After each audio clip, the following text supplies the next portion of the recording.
Chief Executive John Lee to highlight policy continuity in his fourth policy address tomorrow. Get ready for National Day perks include half-priced movie tickets and free tram ferry rides. And breakthrough from China-US trade talks as the two economies reach initial deal on TikTok.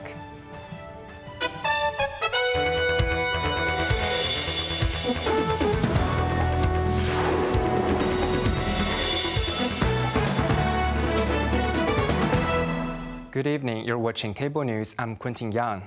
Chief Executive John Lee is set to deliver his new policy address tomorrow. Let's find out what to expect. Jeremy Zhu shares more. The cover of this year's policy address, the fourth by the city chief since taking office, will once again feature green as its theme color. Speaking ahead of the weekly Executive Council meeting, Lee explained that green symbolized vitality and continuity, reflecting the enduring policies as well as lasting prosperity and dynamism of Hong Kong. The policy address will focus on deepening reforms, boosting the economy, and enhancing livelihoods while leveraging the city's strengths, incorporating short, medium, and long-term measures. After its release tomorrow, Lee and his team will attend various media sessions and meetings with organizations to explain the policies in detail. During the 3-month public consultation period, the city leader held over 40 consultation sessions and received more than 10,000 submissions. In addition to 2 district-level consultation meetings, he also visited communities, including residents of simplified public housing, to better understand the policy issues that matter most to Hong Kongers. Jeremy Zhu, Cable News. Hong Kongers are to get ready for a spectacular National Day celebration filled with discounted fun across the city. Chief Executive John Lee announced that the government will pick up the tab and treat citizens to a host of perks on October 1st, including half-price cinema tickets, free tram and ferry rides, and a feast of dining discounts. These wide-ranging perks are designed to boost public spirit and stimulate local consumption, according to Lee. On October 1st, the government will subsidize half the price of movie tickets at all commercial cinemas. The scheme expected to attract around 190,000 moviegoers, Lee said. Transportation benefits include free rides on all trams and selected ferry routes all day. Children can also travel for free on most bus routes. And the railway operator MTR will give away 76,000 free single-journey tickets. The festivities extend to dining as well, with over 1,000 restaurants offering special discounts, while major shopping malls and theme parks are also rolling out promotions. Amid the celebrations, Lee also addressed the postponed taxi bans at the scenic Sai Kung East Dam, a popular spot expected to draw large crowds during the holiday. The government will use the timing to monitor traffic before deciding on a long-term solution, Lee said, as he encouraged the visitors to consider less crowded days and assured that additional personnel would be deployed to manage peak period traffic. The government is mulling administrative measures to protect the rights of same-sex couples, according to Chief Executive John Lee, after a bill to recognize such partnerships was rejected by the Legislative Council. Jimmy Liu reports. Last week, lawmakers overwhelmingly vetoed a bill that would have granted registered same-sex couples the right to make decisions for each other in medical-related and after-death matters. Speaking to reporters ahead of his weekly meeting with the Executive Council, Lee sidestepped questions whether a new bill will be tabled this legislative term, but suggested a different way to ensure the court-mandated rights. We will, of course, examine how we can offer protection to the same-sex partners so that their rights will be protected. A lot of these relates to health care and also to estate properties. We will examine how we can do that administratively. Lee argued that from the court's ruling to the administration drafting the bill and finally the legislature rejecting it, the 3 branches of government had carried out their respective role as they should. He also dismissed criticisms that LegCo was a rubber stamp as unfair. Meanwhile, the chief executive expressed sadness regarding the tragic deaths of a mother and son with mental disorders who committed suicide after being asked to move out of their Tinshui public housing unit as they concealed 2 assets. He suggested including healthcare representatives on the panel that handles eviction appeals filed by mentally ill tenants and urged the housing department to handle the process in a more humane way. Jamie Liu, Cable News. Customs officers have arrested 4 people for allegedly laundering $2.6 billion through a network of shell companies. The arrestees, all locals, include suspected masterminds, 2 men aged 53 and 56. They allegedly directed the other 2 arrested core members, a 25-year-old man and a 52-year-old woman who worked at money changers, to set up multiple shell companies and operated more than 50 bank accounts to process illicit funds. The money were rapidly moved in and out of these accounts in a layered manner, with some immediately cycled back to the original accounts to wash off their illicit origin, according to the officers. From August 2023 to January 2025, the syndicate executed more than 6,000 high-value transactions, Customs found. Authorities believe they have dismantled the syndicate, seizing operational tools and freezing approximately $2.5 million in assets. All 4 suspects have been released on bail pending further investigation. The number of visitors to Hong Kong continued to rebound, with August figures hitting a post-pandemic monthly record. The city welcomed 5.15 million visitors in August, up 16% year-on-year, pushing the cumulative total for the first 8 months of the year to 33 million, a 12% growth compared to the same period last year, according to the Tourism Board's preliminary data.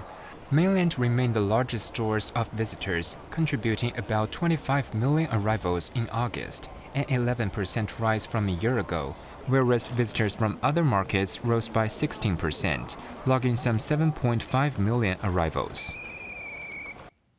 In a highly anticipated breakthrough, China and the United States reached a basic consensus on the future of TikTok. After 2 days of trade talks in Spain, U.S. President Donald Trump said he will speak to President Xi Jinping to finalize a framework deal in a phone call this Friday. Jamie Liu reports. The latest round of China-U.S. trade negotiations wrapped up in Madrid, led by Vice Premier He Lifeng and U.S. Treasury Secretary Scott Bessent. Bessent said a framework agreement has been reached to keep TikTok operational in the U.S., with the short video app's Chinese characteristics to be preserved. The Treasury chief also said Trump will call his Chinese counterpart Xi Jinping to confirm the details of the deal on Friday, adding that new trade talks will happen soon. We will be holding trade negotiations in about a month, again at a different location, but we talked about many things that we might do in the future. Trump later said he has yet to decide whether China will continue to have an ownership stake in TikTok's future parent company. Vice Premier He did not speak to the press, but later confirmed reaching a basic framework consensus with the U.S.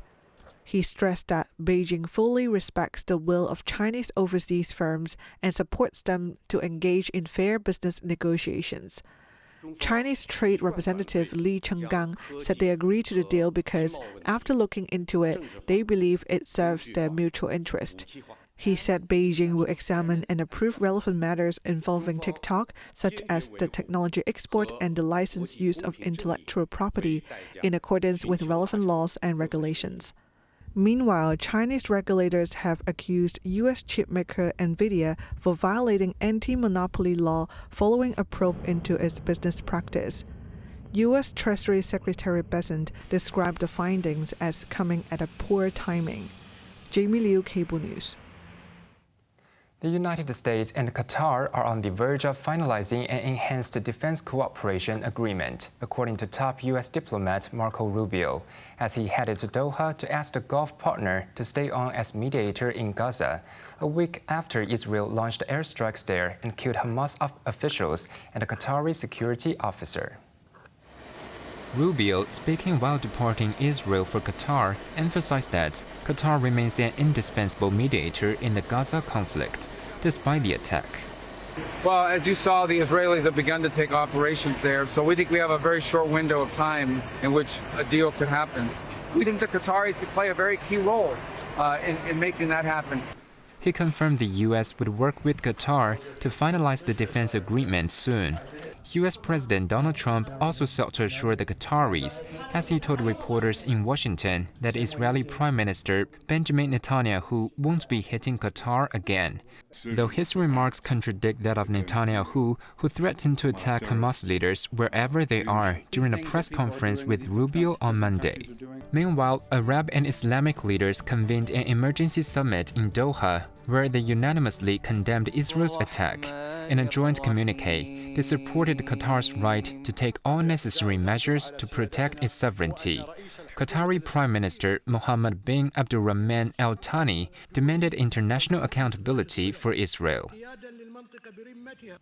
The United States has carried out another military attack on a Venezuelan vessel suspected of drug trafficking, the second of its kind this month, resulting in 3 fatalities. In response, Venezuela has vowed to use all legal means to defend itself. Jeremy Zhu has more. U.S. President Donald Trump posted a video on social media claiming that under his orders, American forces intercepted and attacked a Venezuelan drug smuggling ship in international waters. The vessel was allegedly en route to the United States. The boat was left in flames and 3 people died. Trump asserted that violent drug cartels pose a significant threat to U.S. national security, foreign policy, and economic interests, emphasizing that Washington remains committed to preventing narcotics from reaching American shores. Well, we have proof. All you have to do is look at the cargo that was it's spattered all over the ocean. Big bags of cocaine and fentanyl all over the place. And plus we have recorded evidence that they were leaving. He further warned that the U.S. would take similar action against drug traffickers attempting to transport illicit goods over land. This marks the second such strike against Venezuelan vessels within this month, following an earlier operation that led to 11 deaths. According to Venezuelan officials, the U.S. forces also recently illegally boarded a fishing boat within the country's waters, obstructing its operations for 8 hours until Venezuelan Navy intervened. President Nicolas Maduro accused the U.S. of using anti-narcotics operations as a pretext for military aggression and intimidation, denouncing the actions have broken bilateral ties. He insisted Venezuela will exercise all legal rights to defend itself. Jeremy Zhu, Cable News.